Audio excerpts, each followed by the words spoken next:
बहुत पुराने समय की बात है, जब देवताओं के लोकों में भी अंधकार डर पैदा कर सकता था।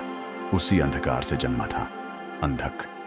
कहते हैं कि एक बार पार्वती माता अकेली थी। शिव जी गहरे ध्यान में लीन थे और उनकी छाया अचानक अलग होकर एक ऊर्जा बनने लगी, जैसे अंधेरे में कोई धधकती चिंगारी घूम रही हो। उसी अजीब शक्ति से एक बालक उत्पन्न हुआ, जिसकी आंखें नहीं थीं, पर उसमें भयानक तेज था। देवताओं ने उस बच्चे को देखकर अनिष्ट की आहट महसूस की। यह अंधकार का पुत्र है, इसका नाम अंधका होगा। पार्वती ने कोशिश की उसे अपनाने की, पर वह बालक उनकी छाया से बना था, उनसे जुड़ा पर उनसे दूर। अंततः उसे कार्तिकेय देव की सेना में पाला गया। युद्ध भूमि में पला वह बच्चा शक्ति तो सीख गया, पर प्यार कभी न मिला। लोग उसे अंधा, अधूरा, अशुभ कहकर दूर कर देते।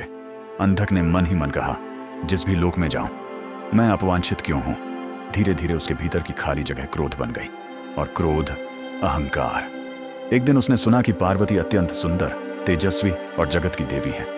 अंधक को नहीं पता था कि वही देवी उसकी मूल माता है। उसके मन में एक इच्छा उठी जिसे सब चाहते हैं, मैं उसे पाना चाहता हूं। पार्वती मेरी होंगी। उसी क्षण उसकी तकदीर बर्बादी की ओर मुड़ गई। देवताओं ने उसे रोकने की कोशिश की। वह तुम्हारी माता समान है। पर अंधक अब तर्क के परे था। उसने असुरों की सेना एकत्र की, हजारों दानवों को अपना बनाया और एक दिन कैलाश पर्वत को चारों दिशाओं से घेर लिया। कैलाश हिलने लगा, आकाश में गर्जना होने लगी। अंधक ने पुकारा, पार्वती बाहर आओ, तुम मेरी हो। उसकी आवाज इतनी भारी थी कि देवतुल्य पर्वत भी कांप उठे। अंदर बैठे शिवजी तपस्या से जागे। उनकी तीसरी आंख में प्रज्वलित लपटें चमक उठी। शिवजी युद्ध भूमि में उतरे, शांत किंतु भयानक। अंधक उन पर टूट पड़ा।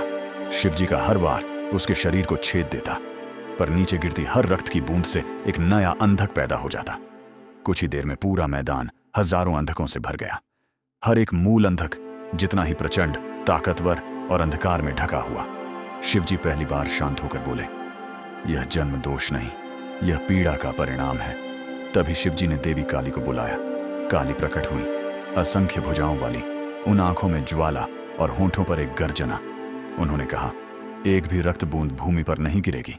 और फिर जो भी रक्त की बूंद गिरती, काली उसे पी लेती। अब अंधक विभाजित होने की शक्ति खो बैठा। शिवजी आगे बढ़े और अंतिम बार बोले, अंधकार का अंत प्रकाश में होता है।